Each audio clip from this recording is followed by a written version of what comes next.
மாவட்டம் சுந்தரபாண்டியபுரம் அன்னை முதியோர் இல்லத்திலிருந்து அனைவரும் சார்பாக வணக்கத்தை தெரிவித்துக் கொள்கிறோம். இன்னைக்கு நம்ம முதியோர் இல்லத்துல வந்து இவங்க பேர் சங்கரமா, இவங்க எப்படி இருந்தாங்க, என்ன பண்ணாங்க, இப்போ எப்படி இருக்காங்க எல்லாத்தையும் பார்ப்போம். உங்க பேர் என்னமா? சங்கரம்மா தான். எந்த ஊரு? கடையநல்லூர், மாவடிக்கால் கடையநல்லூர். உங்க வீட்டுக்காரரு பிள்ளைங்க யாரும் இல்ல? இப்போ எங்க இருக்கீங்க தெரியுதா உங்களுக்கு? இப்ப இருக்க எங்க ஐயா இடத்துல இருக்கு. நீங்க சந்தோஷமா இருக்கீங்களா? சந்தோஷமா தான் இருக்கேன். நல்லா சாப்பிட்டீங்களா? சாப்பிடுவேன்.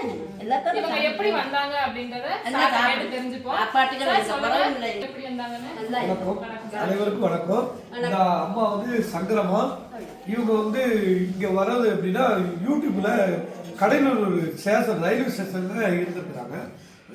எல்லா போட்டோலாம் போட்டு இந்த மாதிரி யாரா ஆதரிக்கன்னு சொல்லிட்டு யூடியூப்ல போட்டிருக்காங்க. ஆனால் யாருமே ஆதரிக்கலை. நான் யூடியூப்பை பார்த்துட்டு அந்த அம்மாவை வந்து கூட்டிட்டு வந்தோம். இவங்க வரும்போது பார்த்தீங்கன்னா சடையாக இருந்தாங்க. 2 காலி சாக்கு பக்கத்தில் மூட்டை இதோட வந்தாங்க. வந்து பிறகு அவங்கள முடியெல்லாம் எடுத்து ஃபுல்லாகவே எடுத்து அப்புறம் அந்த காலில் வந்து கத்தரிக்கோல் வச்சு எடுத்து சாக்கெல்லாம் வெட்டி பார்த்தா உள்ள பூரா அழுவி கரேடு ரத்தம், அதுக்கப்புறம் புழு எல்லாம் உள்ளேருந்து வச்சு 2 காலையும் உடனே அதை கழுவி பிடாயில் போட்டு ஆஸ்பத்திரி கவர்மெண்ட் ஆஸ்பத்திரியில் போட்டு போய் வச்ச சேர்ந்தோம். அங்கே உள்ள துருதாத்தம், வார்டு பூரா துருதாத்தம், யாருமே இருக்க முடியல, ரசெல்லாம் தாங்க முடியல. அதுக்கப்புறம் கொஞ்சம் கொஞ்சமாக மருந்து போட்டு அந்த அளவுக்கு அந்த பார்த்தாங்க. தெற்க சிஹெச்சில் உள்ள நர்ஸ் அனைவருக்கும் ரொம்ப நன்றி தெரிவிக்கிறேன். அவங்க ரொம்ப கேர் பண்ணி டாக்டர் என்ன சொன்னாங்க, காலை கண்டிப்பாக எடுத்து தான் ஆகணும், இல்லை மேலே வேற கொண்டு போய் வச்சுருக்காங்க.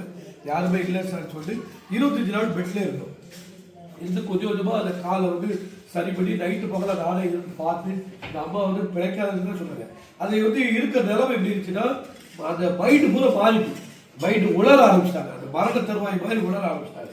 அது பிறகு ட்ரீட்மெண்ட் பண்ணி நைட்டு பகலாக அவங்களுக்கு உணவு கொடுத்து பார்த்து இன்றைக்கு நல்லா நடக்கிறாங்க. இந்த கால் புண்ணு பாரு, கால் புண்ணு பாரு, எப்படி இருக்கு பாரு. இப்ப புட்டு நல்லா ஆறுது. இப்ப புட்டு நல்லா ஆறிட்டாமா? நல்லா ஆறிட்டா? இப்ப நடக்க முடியுதா உங்களால? இன்னைக்கு நடந்து பாரு.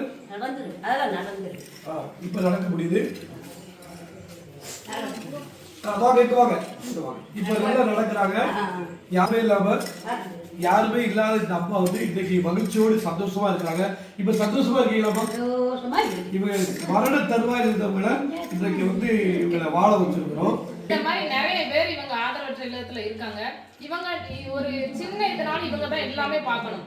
இந்த மாதிரி உங்களோட உதவி இந்த மாதிரி நிறைய இருந்ததுன்னா இன்னும் நிறைய பேரை உங்களால பார்த்துக்க முடியும். உங்களால முடிஞ்ச அளவு ஹெல்ப் பண்ணுங்க எல்லாருமே. நன்றி.